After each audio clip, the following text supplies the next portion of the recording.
안녕하세요, 청취자 여러분. 저는 60대 중반의 아줌마입니다. 최근에 집을 이사하면서 정신없이 보내다가 정리도 거의 다 되고 한시름 숨을 덜어놓을 수 있게 되어 이렇게 컴퓨터 앞에 앉아 글을 한자 적어봅니다. 몇 주 전까지만 해도 초조한 마음이 들어서 속이 시커멓게 타는 듯 했는데 시간이 조금 지나니까 글로 제 이야기를 남겨야겠다는 생각이 드네요. 제가 이 사연을 올리는 이유는 자랑을 하고 싶어서도 혹은 저의 슬픔을 알아달라는 것도 아닙니다.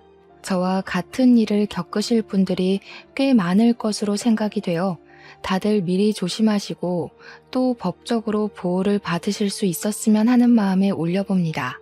상상도 할 수 없는 이런 일들이 최근에 뉴스를 보면 자주 등장을 하더라고요. 참 세상에 이상한 사람들이 많은 것 같습니다.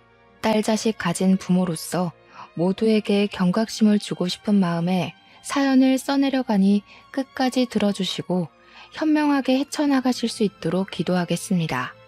그럼 지금부터 아직도 가슴이 벌렁벌렁거리는 제 이야기를 시작해 보도록 하겠습니다. 저는 결혼하기까지는 아주 순탄하게 모든 일을 헤쳐왔지만 딱 하나 자식을 낳는 일이 참으로 힘들었습니다.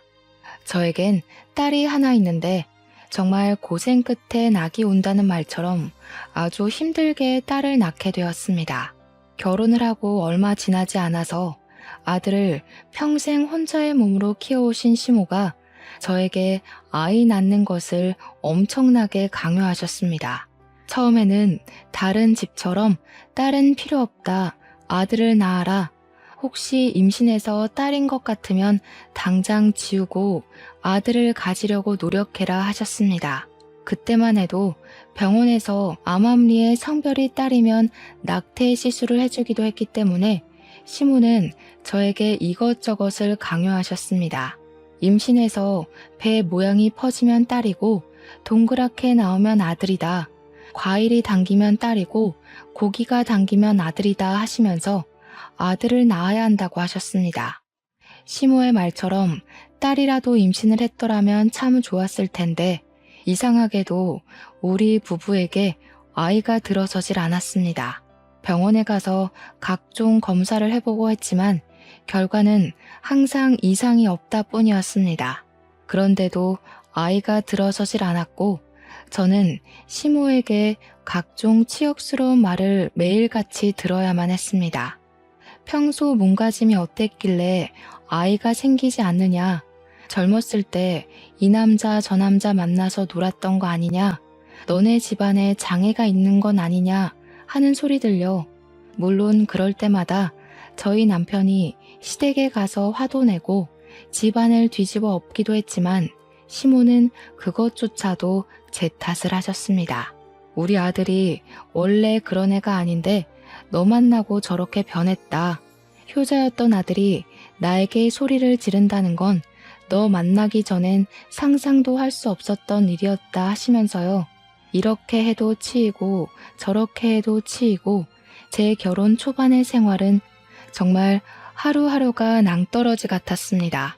시모는 저에게 지네를 달인 물을 마시면 애가 잘 들어선다면서 보기에도 징그러운 그것들을 다려 억지로 먹이시기도 했습니다.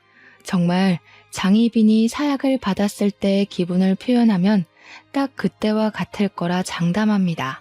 시모는 말도 안 되는 미신을 믿어서 소변이 묻은 속옷을 아들 낳은 집 대문 앞에 파묻으라고 하질 않나, 부적을 태워서 나온 재를 배에 뿌리라고 하질 않나, 정말 그 곤욕스러운 짓을 매주 한 번씩 해야 했습니다.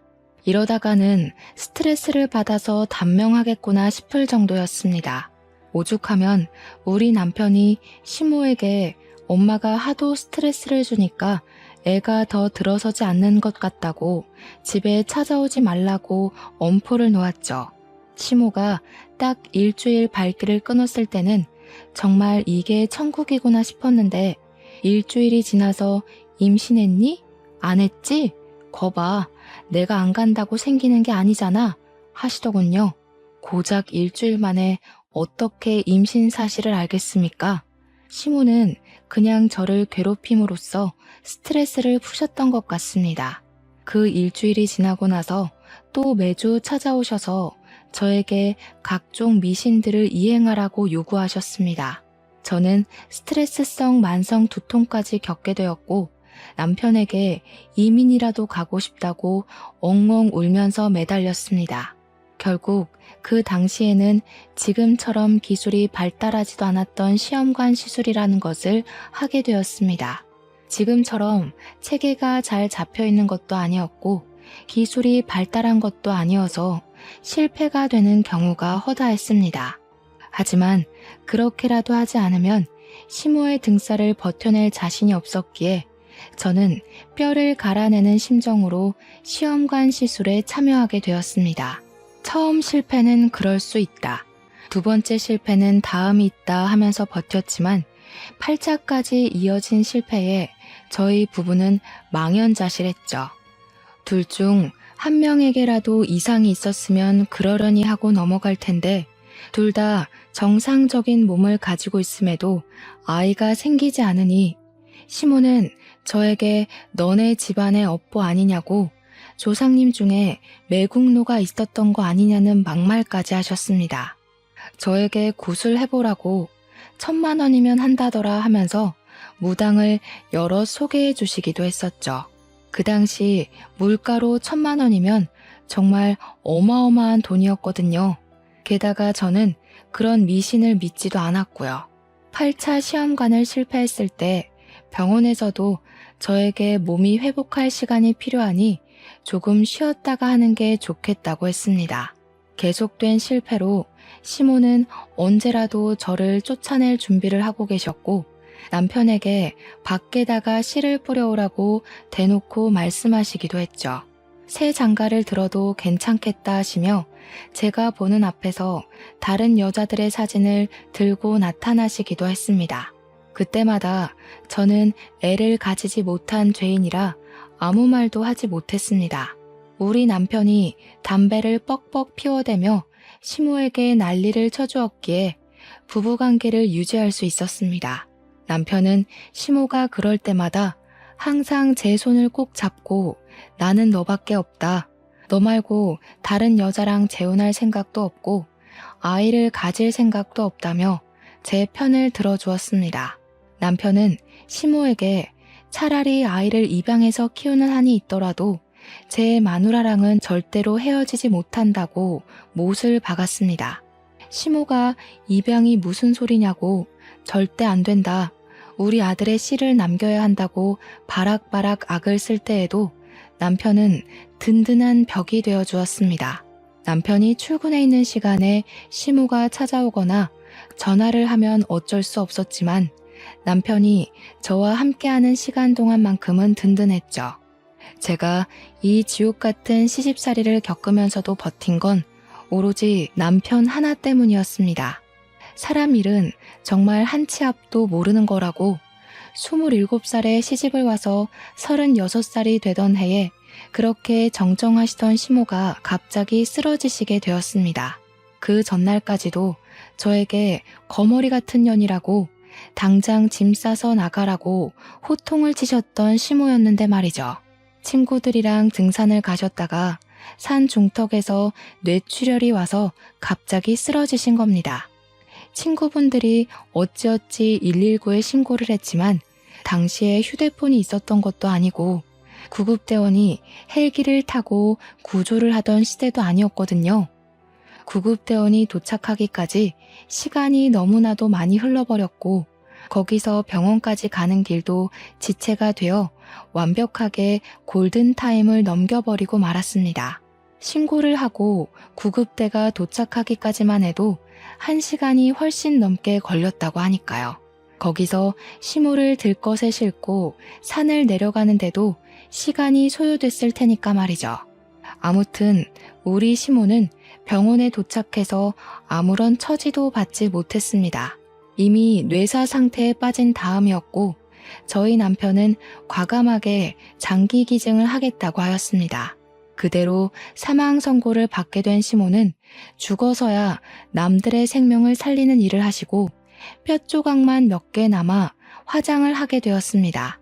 우리 남편은 호울 시어머니를 잃고 슬퍼했지만 저는 솔직히 하나도 슬프지 않았습니다. 시모의 영정 사진을 보고 있는데 죽어서도 내가 너 아들 낳는지 안 낳는지 지켜보겠다 하는 것처럼 보였거든요. 마지막 가는 길까지 시모의 영정 사진을 제대로 쳐다보지도 못했으니 그동안 제가 얼마나 괴로웠는지 짐작이 가시겠죠. 하필이면 친구들이랑 놀러 가셔서 변을 당하시다니 속으로는 벌 받은 게 틀림없다고 생각했습니다. 그런 생각이 제 머릿속을 꾸준히 지배할 만큼 제가 시모에게 쌓인 것들이 많기도 했고요. 10년 동안 결혼 생활을 하면서 임신도 하나 못하는 버러지 취급을 받았으니 그런 생각이 드는 게 어찌 보면 당연한 것 아니겠습니까? 그렇게 장례를 치르고 남편과 둘이 생활을 하게 되자 정말 10년 만에 신혼이 찾아온 듯한 기분이 들더라고요. 이제는 사랑이 아니라 정으로 살 법도 하지만 너무 오랜만에 찾아온 자유라 그런지 남편과 더욱더 사이가 좋아졌습니다. 그리고 시모가 돌아가신 지 얼마 되지 않아 정말 기적같이도 제가 임신을 하게 되었습니다. 저는 처음에 제 몸의 변화를 눈치채고도 임신이라 생각하지 못해서 소화제도 열심히 먹고 내과도 계속 다녔습니다. 의사 선생님이 제게 혹시 임신하신 것 아니냐고 빨리 약국에서 테스트기 사서 해보시라고 그제야 임신인가 싶더라고요. 집에 와서 테스트기를 해봤는데 선명하게 두 줄이 뜨는 걸 보고 정말 귀신이라도 본 듯 소스라치게 놀랐습니다. 10년 동안 임신이 되지도 않고 그럴 기미조차 보이지 않았었는데 시모가 죽자마자 임신이라니 이게 무슨 운명의 장난입니까? 저에게 집안에 업보가 쌓인 거라고 저주를 퍼부었던 시모였는데 아무래도 업보가 쌓인 건 제가 아니라 시모였던 것 같습니다. 하지만 임신 테스트기 하나로는 안심이 되지 않아 약국에서 5개를 더 사왔고 5개 모두 두 줄이 뜨는 걸 보고서야 저는 눈물이 나오더군요. 바로 산부인과로 달려가서 검사를 했는데 의사 선생님께서 저에게 축하한다고 임신이에요 산모님 하더라고요. 산모님이라는 소리를 듣는데 정말 너무 감격스러워서 말더듬이처럼 어버버거리면서 곧 고맙습니다 했죠. 속이 미슥거리고 미열이 있고 생리가 늦어지던 몸의 변화를 왜 바로 눈치채지 못했었는지 참 바보 같더군요.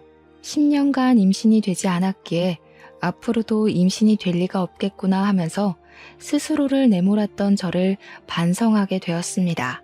임신입니다, 산모님 이라는 말이 계속 귓가에서 떨어지지가 않아 너무나도 행복했습니다. 그 마음은 정말 어떻게 다 표현을 해야 할지 저는 집에 오는 길 내내 울면서 돌아왔죠. 임신 7주라는 말에 너무 신이 났고 이 사실을 남편에게 어떻게 전해야 좋을지 고민이 되더라고요. 그래도 그냥 바로 말을 해주는 게 좋을 것 같아서 남편이 퇴근하고 집에 오자마자 저는 초음파 사진부터 들이밀었습니다.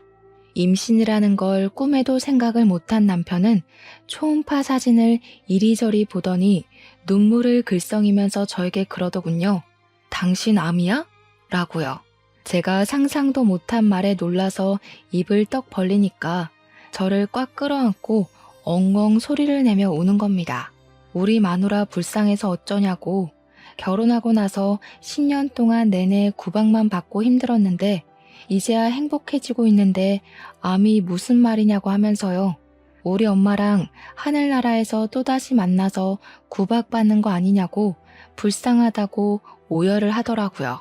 저는 너무나도 당황해서 정정해줄 말을 찾지 못하고 있는데 제가 또 아무 소리도 안 하고 있으니까 남편이 먼저 난리를 치대요.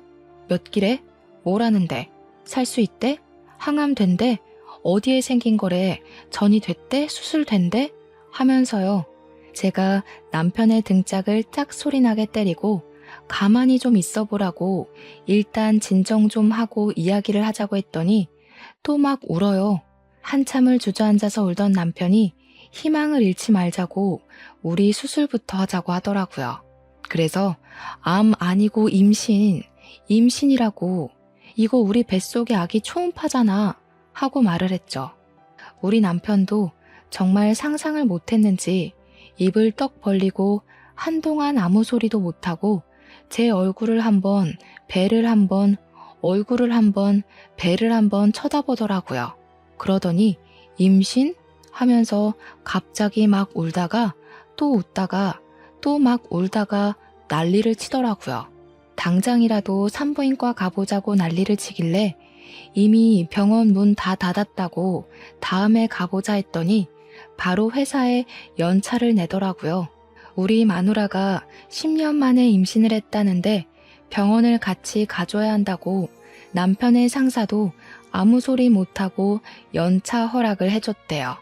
다음날 날이 밝자마자 산부인과에 가서 같이 초음파 검사를 하는데 아이 심장 소리를 듣더니 또 엉엉 울더라고요. 심장 소리가 왜 이렇게 빠르냐고, 뭐가 잘못된 건 아니냐고 이것저것 쉬지 않고 질문을 하는데 의사 선생님도 막 웃으시더라고요. 너무 귀엽기도 하고 또 짠하기도 하고 고맙기도 해서 저도 같이 울어버렸습니다. 하지만 제 나이가 36살이다 보니까 나이가 있어서 그런 건지 유산이 되지 않게 조심을 해야 한다고 하더라고요. 다행히 자궁 자체는 튼튼해 보이지만 유산이라는 게 자궁의 튼튼함과 상관없이도 갑자기 이루어질 수 있는 일이라고 하셨어요. 그래도 산모 탓은 아니니까 유산이 된다고 한들 상심하지 말라고 신신당부를 하시더라고요. 10년 만에서야 겨우 얻게 된 자식인데 유산만큼은 절대로 안 된다는 생각이 들어서 조심해야겠다 다짐을 했습니다. 남편도 의사 선생님께 그런 걱정하지 마시라고 유산이 되어도 절대 마누라 탓 안 할 거라고 약속까지 걸었습니다. 그리고 저에게 아무것도 하지 말고 집에서 숨만 쉬라고 하더라고요. 진료가 끝나고 약국에 가더니 산모에게 필요한 영양제 전부 다 주세요 하더니 영양제를 정말 다 털어오더라고요. 집에 돌아와서도 집안일에 절대 손대지 말라고 하더니 금이야 오기야 정말 저를 공주 대접을 해주었습니다. 무럭무럭 잘 자란 우리 아기는 모자라지도 더하지도 않게 딱 10달을 제 뱃속에 있다가 예정일이 3일 지나서 태어났습니다. 출산을 하던 그 순간에도 아픔보다는 우리 아이를 만난다는 기대감 때문인지 정말 하나도 아프지가 않았습니다. 그렇게 너무나도 예쁜 우리 공주님이 태어났고 남편과 저는 우리 공주님을 위해서 열심히 노력하기로 약속을 했습니다. 무슨 일이 생겨도 우리 공주 편을 들어주자고 부족함 없이 모자람 없이 키우자고 다짐을 했습니다. 우리 공주의 첫 뒤집기, 걸음마, 엄마 아빠 하고 부른 그날 첫 어린이집 입소부터 고등학교 졸업까지 정말 모든 순간을 함께 나눴습니다. 매일같이 사진을 한 장씩 찍었고 앨범이 수십 개가 나올 정도로 사진을 찍어 채웠습니다. 우리 딸이 수능을 보던 날 정말 만감이 교차하더라고요. 언제 이렇게 컸는지 이 시험이 끝나면 우리 딸이 성인이 되는구나 싶어서요. 그날 하루 종일을 기도하는데 마음이 먹먹하면서도 대견하더라고요. 제가 오죽하면 하늘에 있는 우리 시모한테까지 기도를 올렸다니까요. 모르는 문제가 나오면 답이라도 찍어달라고요. 우리 딸은 수능을 생각보다 잘 치렀고 원하던 대학과 원하던 유아교육과에 입학을 할 수 있게 되었습니다. 평소에 아이들을 보면 사족을 못 쓸 정도로 예뻐했었던 딸이었기에 딱 어울리는 과에 진학을 했구나 싶어서 대견했습니다.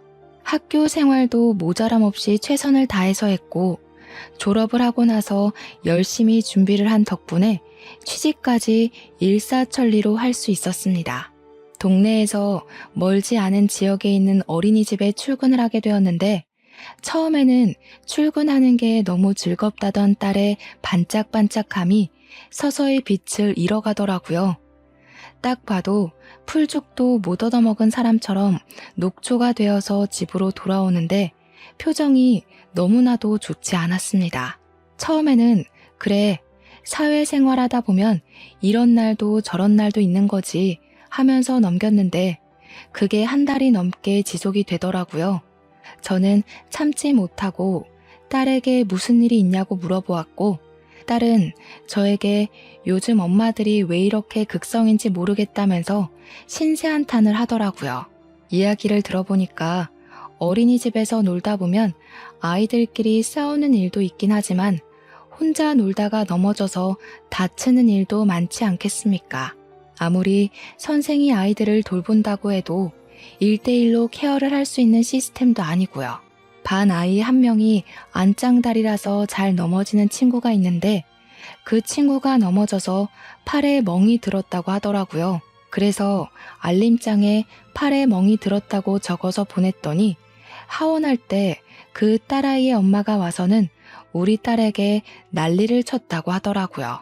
선생이 애를 제대로 안 보니까 멍이 들 정도로 다친 거 아니겠냐고, 도대체 돌봄 시간에 뭘 하는 거냐고 따졌대요.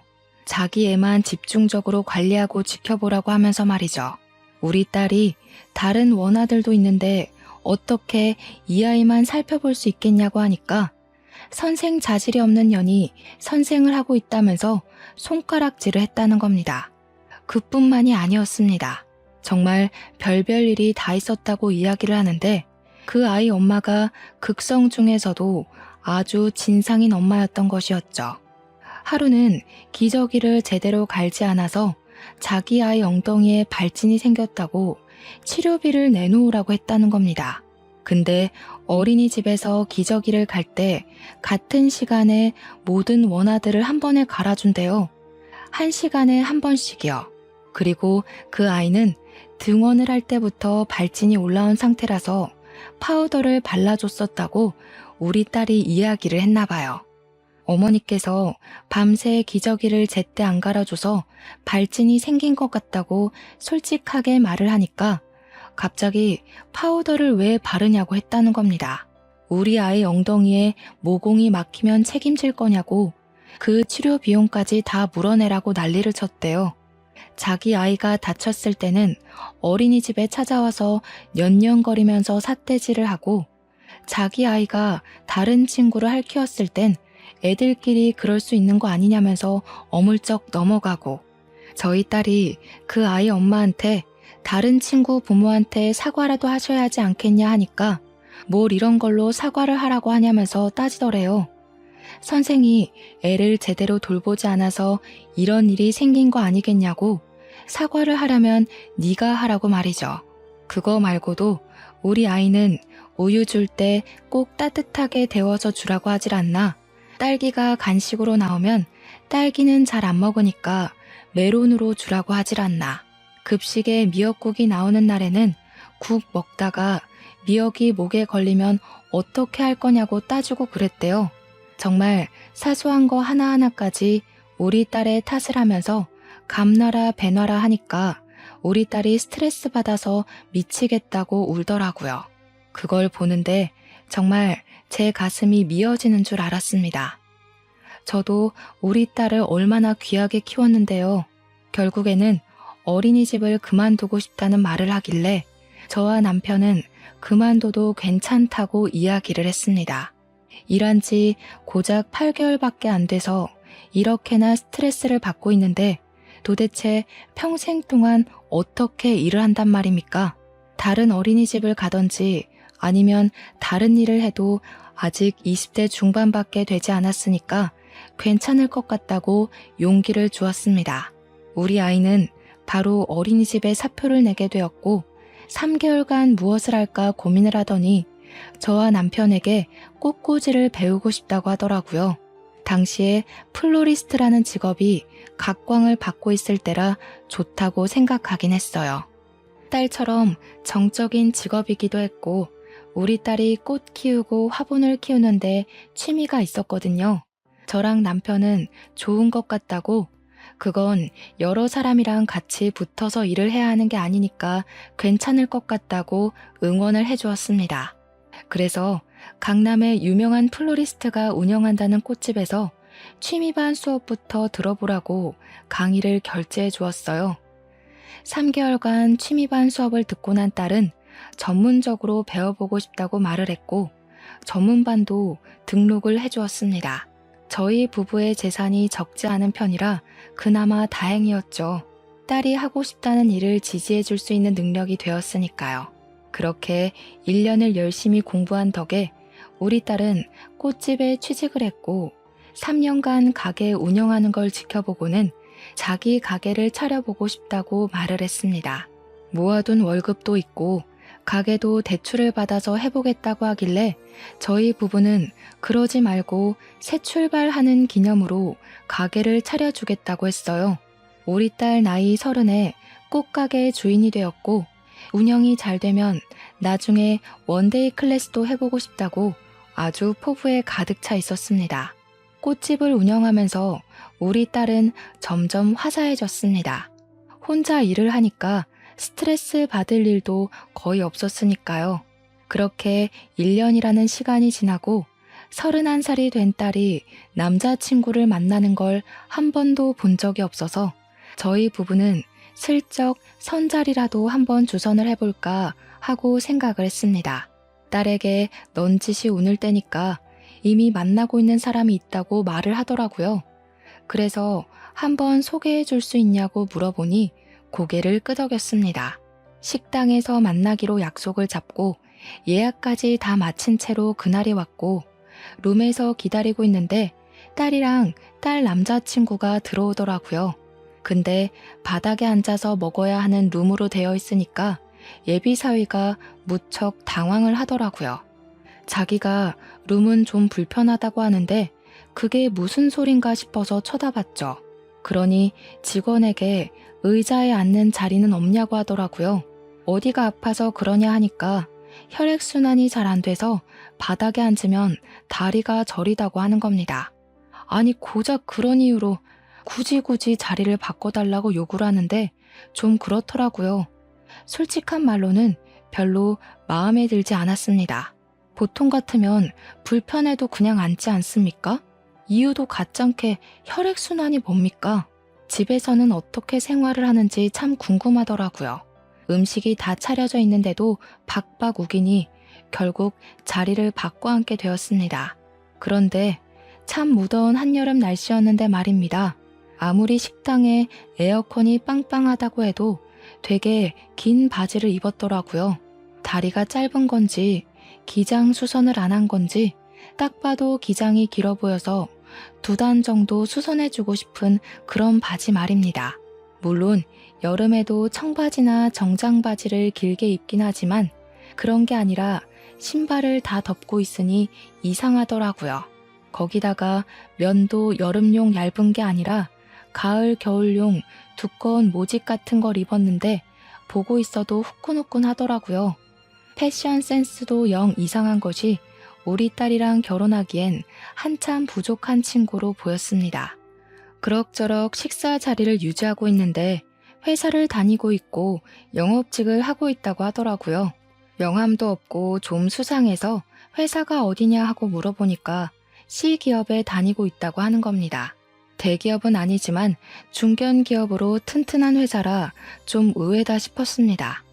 우리 남편이 C기업 손전문의 회사 아니냐고, 자기가 손전무랑 잘 아는 사이라면서 예비사위가 거기 다닌다고 말이라도 전해야겠네 했습니다. 그러니 딸 남자친구가 엄청 당황해하면서 아니라고, 자기 이제 이직할 거라 그런 거 말 안 하셔도 된다고 막 손사래를 치더라고요. 영 이상하다 싶어서 찝찝해하는데 우리 딸은 그 옆에 앉아서 해실해실 웃고만 있더라고요. 식사가 끝나자마자 그만 일어납시다 하고 계산을 하려고 하는데 활용점정으로 계산대 앞에 있던 웬 조폭 같은 남자가 예비 사위를 보고 아는 체를 하는 겁니다. 너? 하면서 부르는데 반가운 게 아니라 조금 놀란 얼굴로 보였습니다. 진짜 엄청난 거구에 얼굴이 험상궂게 생긴 것이 누가 봐도 조폭으로 보이는 사람이었습니다. 무슨 말을 하려고 하는 것 같았는데 예비사위가 선수를 치더니 저희 부부에게 자기가 좀 알던 사람이라고 얼른 나가자고 장인어른 장모님 얼른요 하면서 보채더라고요.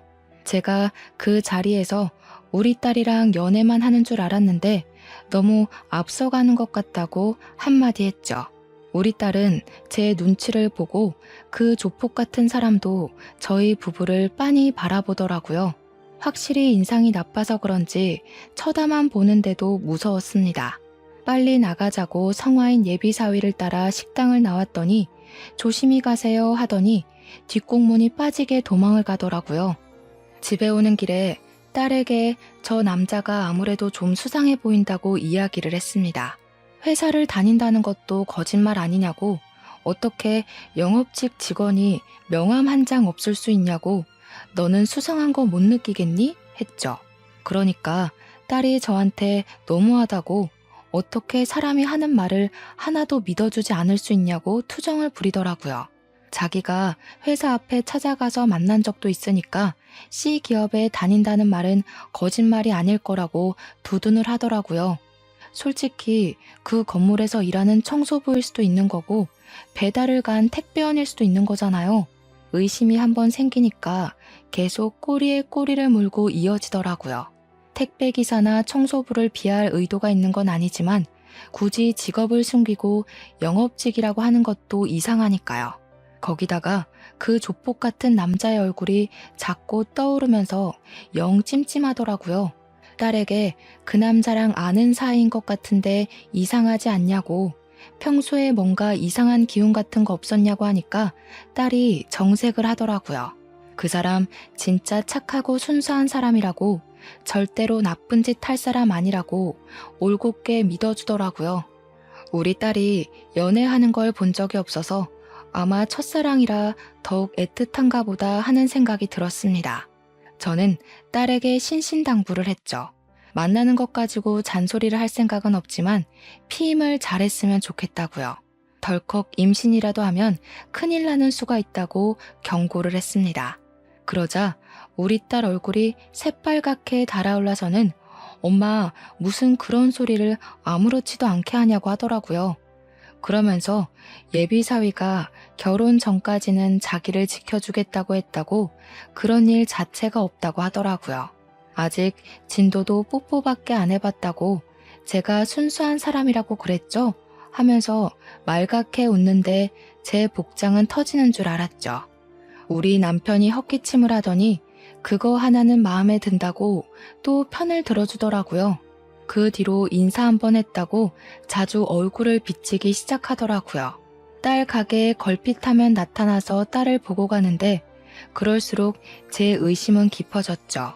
딸 가게랑 C기업이랑 거리가 꽤 멀었는데 일주일에 두세 번씩 오는 게 영 수상하지 않겠습니까?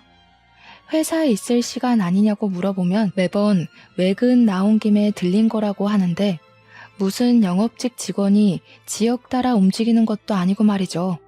매번 딸 가게 근처에서 미팅이 있는 건 아니지 않겠습니까? 하지만 증거가 없으니까 저도 꾹 참고 넘어갔죠. 그날은 딸 퇴근 시간에 맞춰서 같이 집에 가려고 꽃집에 갔는데 예비사회도 함께 왔더라고요. 딸이 잘 됐다고 집에 같이 가서 밥을 먹자고 하는데 제가 안 된다고 차마 말을 할 수가 없어서 같이 가자 했습니다. 제 차에 태워서 우리 집으로 가는데 예비사위가 애가 자꾸 안절부절 가만히 있질 못하더라고요. 정신사납게 왜 그러나 싶어서 무슨 일 있냐고 하니까 자기가 갑자기 배가 너무 아프대요. 집에 거의 다 도착했으니까 조금만 참아보라고 이야기를 했는데 큰 길에 접어들고 지하철역이 보이니까 갑자기 차 문을 벌컥 열고는 저 여기서 내릴게요 하고 뛰어내리는 겁니다. 저랑 딸 모두 기겁을 했죠. 아무리 잠시 신호에 걸려서 정차를 했다고 하지만 도로 한복판에서 이게 뭐 하는 짓인지 제가 놀래서 쟤 미친 거 아니냐고 하니까 딸이 급하게 화장실이 가고 싶었나 보지. 배가 아프다는데 어떡해 하면서 편을 들더라고요. 우리 딸도 진짜 큰일이다 싶었습니다. 그 뒤에도 꾸준히 만나길래 남편이 사이가 될지도 모르겠는데 좀 친해져 보는 게 좋겠다고 하더니 같이 테니스를 치러 가자고 했다더군요. 근데 글쎄 테니스가 아무래도 몸을 쓰는 운동이다 보니 복장을 가볍게 입잖아요. 또 어디서 말도 안 되는 긴 바지를 주워 입고 나타난 거죠. 바지 밑단이 길어도 너무 길어서 운동하는 내내 바지 밟고 넘어지지를 않나. 아무튼 우리 남편이 헛웃음을 지었다고 하더라고요. 긴 바지에 두꺼운 긴 양말까지 꽁꽁 싸매 신고 와서는 운동을 하는데 그게 잘 되겠습니까? 땀만 뻘뻘 흘렸대요. 남편이 운동이 끝난 뒤에 남자라면 같이 사우나도 가보고 해야 하지 않겠냐고 사우나에 가자고 했대요. 그러니까 자기는 밖에서 못 씻는다고 사람들 많은 목욕탕 가면 부끄러워서 싫다고 하더라는 겁니다. 땀 냄새가 진하게 나는데도 굳이 집에 가서 씻겠다고 가버렸대요. 저한테 남편이 와서는 조용하게 그놈 엄청 작아서 부끄러운가 본데? 하더라고요. 이야기를 듣는데 어찌나 기가 막히던지 하나하나 마음에 드는 구석이 없었습니다. 예비사위가 제 차에서 그렇게 뛰어내리고 남편이랑 테니스를 다녀온 이후에 뭐 이렇다 할 연락이 없더라고요. 남편 편에 전해서라도 그날 그렇게 뛰어내린 것에 대한 변명이 있을 줄 알았는데 아예 모르쇠로 일관하는 건지 그렇게 또 시간이 지난 어느 날 심상치 않은 기류가 흐르기 시작했습니다. 우리 딸이 이상하게 출퇴근을 할 때마다 불안한 기색을 보이더라고요. 무슨 일이 있구나 싶어서 딸에게 물어보니까 요즘 밖에서 누가 기웃기웃하는 것 같다는 느낌이 든다는 거예요. 착각인 줄 알았는데 시선도 느껴지고 누군가 뒤쫓아오는 소리도 들었다고 하면서 불안해 죽겠다고 하더라고요. 그래서 제가 며칠간 같이 출퇴근을 했는데 딸이 제가 사라지고 나면 또 누군가가 지켜보는 듯한 시선이 느껴진다고 자기가 예민한 건지 뭔지 모르겠다고 하더라고요. 하나밖에 없는 딸 신변에 문제가 생기면 큰일이니 가게 근처에 CCTV를 여러 개 달아두었습니다. 딸이 CCTV가 생기니까 안심하고 출퇴근을 했는데 며칠 뒤에 저에게 당장 가게로 와줄 수 있냐고 연락이 왔습니다. 놀래서 남편이랑 같이 가게에 갔는데 예전에 식당에서 만났던 그 조폭 같은 사람 기억나냐고 딸이 상기가 되어서 묻더라고요. 그래서 기억난다. 예비사위랑 뭐 아는 사이 같았던 그 사람 말이지 하니까 그 남자가 계속 가게 근처를 서성인다는 겁니다. CCTV를 보여주는데 기억이 확 나더라고요. 며칠 분의 CCTV를 전부 돌려봤는데 곳곳에서 그 사람이 딸 가게 근처를 배회하는 것이 고스란히 찍혀 있더라고요. 제가 딸에게 그랬습니다. 그놈 이상한 놈 같다고 하지 않았냐고. 결국에는 이 사달이 나는 거라고 당장 헤어지라고 했죠. 근데 우리 남편이 그러더라고요. 요즘 데이트 폭력이다 뭐다 말 많은데 바로 헤어지면 어떤 보복이 올지 모르는 거 아니냐고요. 우리 딸은 막 벌벌 떨기 시작했죠. 혼자서 운영하는 가게이다 보니 무섭죠, 당연히. 그 뒤로 저랑 남편이 계속 번갈아 가면서 딸이랑 출퇴근도 같이 하고 최대한 가게에 있으려고 노력을 했습니다. 가게 근처에서 서성이는 그 남자를 찾아서 헤매기도 했고요. 예비사위는 여전히 가게를 찾아왔고 그럴 때마다 제가 탐탁지 않은 눈빛을 보내고 있었습니다. 그러던 어느 날 남편이랑 저랑 딸을 먼저 출근시키고 일이 있어서 조금 늦게 딸 가게에 갔는데 그 남자가 가게 앞에 딱 서 있더라고요. 제가 저기요 하고 부르니까 저를 돌아보면서 네? 하더라고요. 그래서 왜 자꾸 우리 딸 가게 앞에서 서성이냐고 CCTV로 다 봤다고 했죠. 영상 증거까지 다 있으니까 스토커로 신고를 하겠다고 여기 왜 자꾸 찾아오시는 거냐고 했습니다. 그러니까 껄껄 웃으면서 오해가 있으신 것 같은데 마침 할 이야기도 있으니 안에 들어가서 이야기를 좀 나눠도 되겠냐고 하더라고요. 어떤 사람인지 알고 가게 안으로 들이겠냐고 하니까 경찰 신분증을 보여주는 게 아니겠습니까? 제가 놀래서 조폭 아니었어요? 하니까 오히려 그 형사분이 당황하시더라고요. 그런 거 절대 아니라고 인상 때문에 오해를 받긴 한다고 하시면서요. 딸 가게에 같이 들어가니 딸이랑 남편이 놀래더라고요. 그래서 이분 조폭 아니고 형사실에 할 말이 있으시다네? 했죠. 그러더니 우리 딸에게 물어보시더라고요. 혹시 최민성 씨와 교제하시는 여자분 맞습니까? 그러자 우리 딸이 네네 맞아요 하면서 고개를 끄덕였죠. 그때만 해도 남편과 저는 영문을 몰라서 가만히 있었습니다. 이런 일이 생길 줄은 꿈에도 모르고요. 제가 이 말을 해야 할지 말아야 할지 참 많이 고민했습니다. 그 새끼가 어떤 놈인지 알려드리는 게 맞는 것 같아서요. 혹시 그놈 전자발찌 차고 다니는 거 알고 계십니까? 그 말에 저와 남편은 물론이고 우리 딸까지 아무 말도 못하고 형사분의 얼굴만 바라보았습니다. 도저히 믿어지지가 않는 말이었죠. 발목 보신 적 없으시죠? 전자발찌 차고 있습니다. 아동 음란물 소지하고 성추행을 저질러서 징역을 살다 나와 전자발찌 2년을 구형받았습니다. 이제 곧 해제를 할 때가 됐는데 우연치 않게 식당에서 만난 거죠. 장인 장모라고 부르길래 놀래서 며칠 미행을 하며 지켜보다가 따님분 가게를 알게 됐고 아직 결혼까진 하지 않았지만 곧 할 사이로 보여서 말씀드리려고 찾아온 겁니다. 그 자식 징역을 처음 산 것도 아닙니다. 완전 성도착증 환자예요. 성범죄로 얻은 전과가 14범입니다. 14범. 그래서 지켜준답시고 옷을 벗을 수가 없으니까. 우리 가족은 모두 경악에 가득 차서 표정 관리를 할 수가 없었습니다.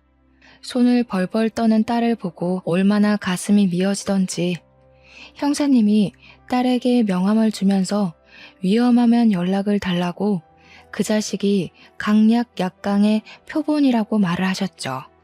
저희 딸에게 어떤 해코지를 할지 모르니까 자기가 며칠 더 지켜보겠다고 하루빨리 정리하라고 하더군요. 저랑 남편도 형사님 말을 듣는 게 좋을 것 같다고 하니 딸이 고개를 끄덕였습니다. 저희 셋은 형사님의 말에 아무 말도 못하고 충격 속에서 빠져나오지 못하고 있었는데 그 순간 예비사위가 태연하게 가게에 들어오더라고요. 저기 나왔어 하고 들어오다가 떡하니 앉아있는 형사님의 얼굴을 보고 사색이 되더라고요. 딸이 형사님도 있으니까 용기가 난 것인지 예비사위의 바짓단을 확 올렸는데 정말 양말 안쪽으로 두툼하게 전자발찌가 떡하니 채워져 있었습니다. 전과 14범이라고? 그것도 성범죄로 전자발찌까지 부착하고 있었으면서 그걸 숨겨? 아이씨, 야. 딸의 남자친구가 갑자기 표정을 싹 바꾸고 딸에게 위협적으로 다가가면서 소리를 치는데 형사님이 그 앞을 딱 막더라고요. 너 여기서 문제 일으키면 가중처벌 되는 거 알지? 지금 유예기간인 거 알아 몰라? 아 진짜 다 된 밥에 재 뿌리네. 야, 너 재수 좋은 줄 알아? 그러더니 뒤도 안 돌아보고 성큼성큼 나가더라고요. 다리에 힘이 풀린 건지 딸이 순간 바닥에 주저앉았습니다. 형사님도 저러고 나간 놈이 언제 돌변할지 모른다고 신변 보호 프로그램 요청을 해보는 게 좋겠다고 하셨습니다.